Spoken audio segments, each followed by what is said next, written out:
I'm Kevin Lawrence. I'm the Executive Director of the Texas Municipal Police Association. We are in Eagle Pass, Texas. This is Shelby Park. This is the border wall, okay? The border itself, the Rio Grande River, is a few hundred yards that way.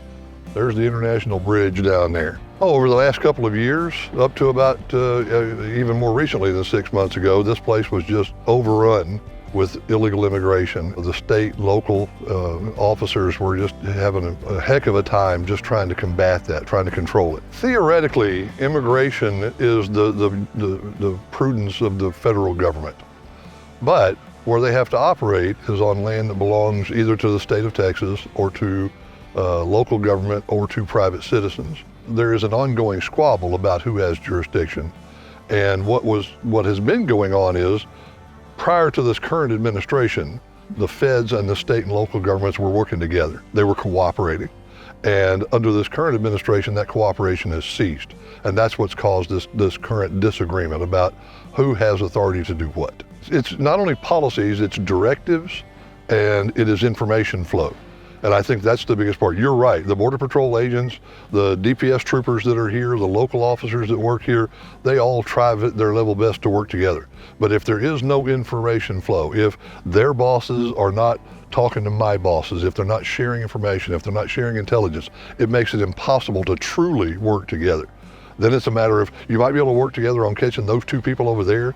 You can't work together on stopping thousands. We've got one of our board members here from another part of the state. He'll talk to you about what he's seeing back in his town. But yeah, we're seeing in Houston and Dallas and even at Lubbock, which is a long way from here, is a lot of these folks that are coming across, legally or not, are being shipped to or are somehow making their ways to those other cities, and they are participating in crime and they're becoming the victims of crime. So crime rates are going up in cities around the state of Texas because of the problem controlling immigration on the border. Law enforcement has always had the authority to enforce federal law. We arrest people for bank robberies and kidnappings all the time and file it in federal court. Local law enforcement can do that. The question about whether or not law enforcement officers can arrest people for immigration violations is not really the issue. The issue is, what do you do with them afterwards? And what this particular piece of legislation does is it creates a state crime for coming across that border illegally and not coming through the legal checkpoint system, and therefore gives local courts the authority to deport those individuals, send them back to, or let them voluntarily be sent back across that border. That's what it does. Law enforcement or sheriff's office, somebody will take them back over there, but that will have to be voluntary. That'll be their choice. Because there's now a state crime for being here illegally, they'll be given a choice. You can go sit in jail for 18 months, or we can send you back over there. Take your choice. And if they come back, now it's a 20-year sentence instead of an 18-month sentence or 6-month sentence. Well, my hope is, from a Texas law enforcement perspective, is that what we're seeing right now is real. That this slowdown, that this lull that we're seeing is truly a result of Governor Abbott, the policies he's implemented.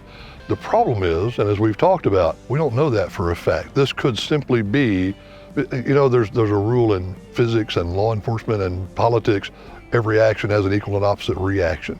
These actions are resulting in reactions over there. We don't know what's going on over there. This may just simply be they're reorganizing, coming up with new strategies. So we have to remain vigilant and cautious about that. Man, follow TMPA on our website, tmpa.org, social media, Facebook. Take a look at what we're doing.